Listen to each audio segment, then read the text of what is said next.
आज देखिए हम आपको अमावस्या कौन थी और पूर्णिमा कौन थी, जिसको माउस बोलते हैं, पूर्णमासी बोलते हैं। कहते हैं एक समृद्धशाली देश था जिसमें राजा धर्मपाल जी राज करते थे। उनकी पत्नी लीलावती थी। उनके चार पुत्र व पुत्री हुए, यानी कि 2 पुत्र और 2 पुत्रियां। एक का नाम, लड़के का नाम था, एक का नाम वीरेंद्र, जो बहुत ही ज़्यादा ताकतवर था। शौर्य दूसरा नाम था, वह भी सुशोभित, यानी कि शौर्य ताकतवर वह भी था। और एक लड़की का नाम था अमावस्या और एक का नाम था पूर्णिमा। पूर्णिमा शील स्वभाव की थी, पूजा में लीन रहती थी, तुलसी के पूजा करती थी और भगवान से प्रार्थना करती थी, अपना घर का काम करती थी। अमावस्या जो थी वह राजकुमारी जैसी रहती थी, श्रृंगार करती थी। वह इतना पूजा में ध्यान नहीं था, कभी नौकरों पर चिल्लाती थी, श्रृंगार करती रहती थी वह। तब इस प्रकार रानी लीलावती कहने लगी, कुछ समय बच्चे जवान हो गए, दोनों पुत्रों की शादी कर दी। अब रानी लीलावती कहने लगी पुत्री भी जवान हो गई, इनके लिए भी ईश्वर तलाश करो। तब इस प्रकार और लीलावती रानी राजा पूर्णिमा से इतना प्रेम नहीं करते थे। तब रानी कहने लगी, देखिए ये राजकुमारी जो है अमावस्या, इसको तो राजा के घर में शादी करो, और पूर्णिमा जो है उसकी शादी चाहे किसी गरीब घर में कर दो। अब उसी गांव में एक तो पूर्णिमा तो एक किसान के घर के अंदर शादी कर दी, और वह राजा के लड़के राजकुमार के साथ शादी कर दी अमावस्या की। एक समय की बात है, अब दोनों लड़की अपनी खुशी खुशी से जीवन व्यतीत कर रही थी।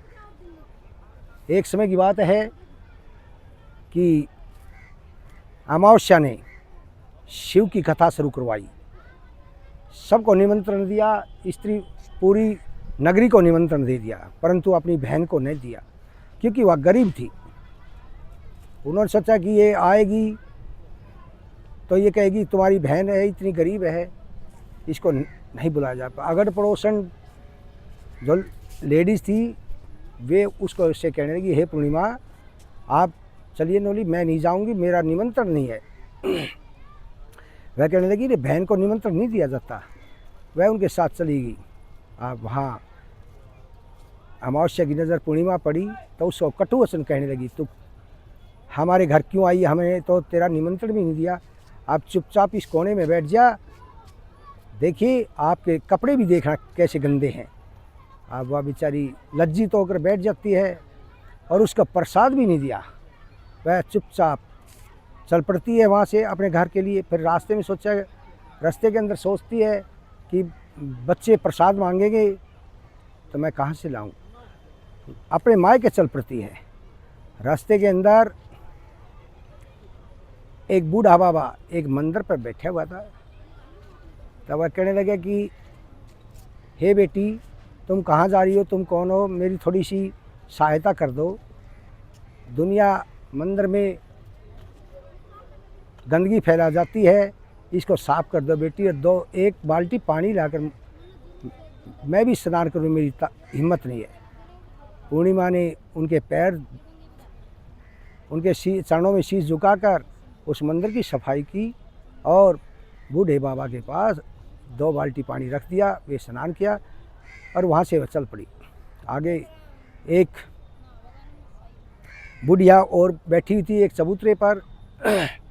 वहाँ तुलसी का पौधा था।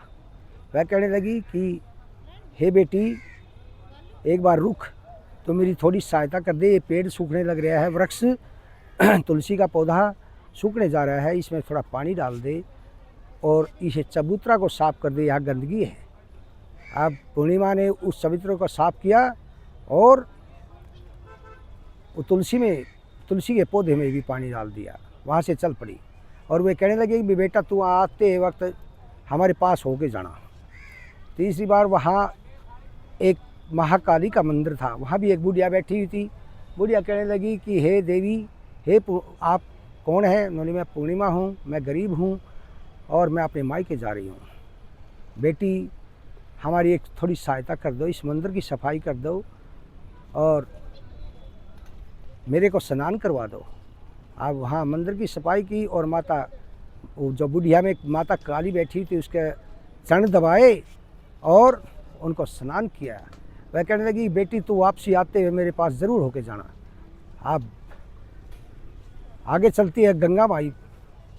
गंगा माई कहने लगी कि हे बेटी, तो मेरी एक बात से मान ले कि जो ये मेरे घाट हैं, इनके ऊपर बहुत ज़्यादा गंदगी फैली है, इनको सफाई कर दे। उस पूर्णिमा ने इस प्रकार जहाँ भी जो मिलता उसकी सफाई करके उनको नमन करके चल पड़ती है। मायके में जाके पहुँचती है। और देखिए, उनकी शादी जब राजा ने की थी तो अमावस्या को काफ़ी धन दिया था, परंतु पूर्णिमा को एक ही साड़ी दी थी बस। हाँ, और कुछ एक तुलसी का पौधा दिया था, कुछ अनाज दे दिया बस। अब उसकी जो भाभी थी, पूर्णिमा को देखकर बड़ी प्रसन्न होती हैं और कहा कि हे दीदी, आप बहुत दिनों में चक्कर लगाया, आप तो आती ही नहीं।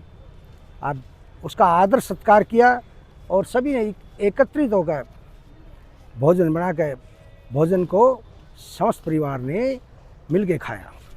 शाम को सो गई। सुबह एक थैला देती है, उसमें कुछ खाने का भी वस्त्र भी दे दिए।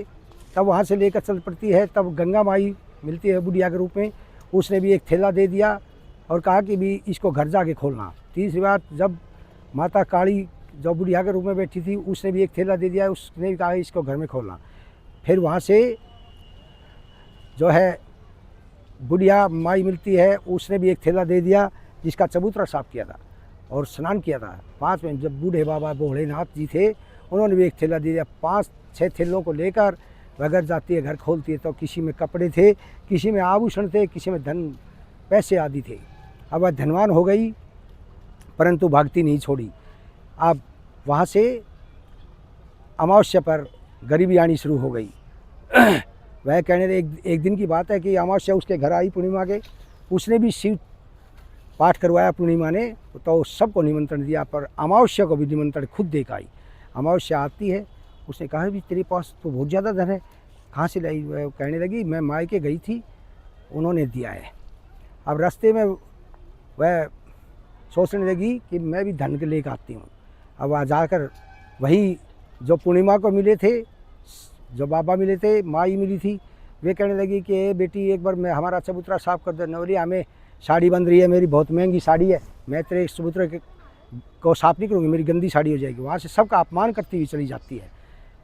और जब उनकी भाभियों ने देखा कि उन्होंने भी कटु वचन बोलने शुरू कर दिए, हर मास में आ जाती है, आपको शर्म नहीं आती? वहाँ से अपमानित होकर वापसी आ जाती है। और सब ने उनको एक थैला तो दिया, पर किसी में ईंट पत्थर थे, किसी में कुछ थे। अब क्योंकि उन्होंने भगवान का अपमान किया था। अब वह गरीब हो गई। उसने कहा कि पूर्णिमा के पास पहुँचती है, हे देवी, हे बहन, आपने क्या किया? नवली, हे बहन, दूसरों की भलाई करो, गरीबों को भोजन खिलाओ, साधु संतों का मान सम्मान करो, ब्राह्मणों का मान सम्मान करो, तभी तुम्हारे सभी कलेश दूर हो जाएंगे। तब उन्होंने उसी प्रकार तुलसी के पौधे भी लगाए और भगवान की स्तुति करने लगी। फिर अमावस्या उसी प्रकार धनवान हो गई।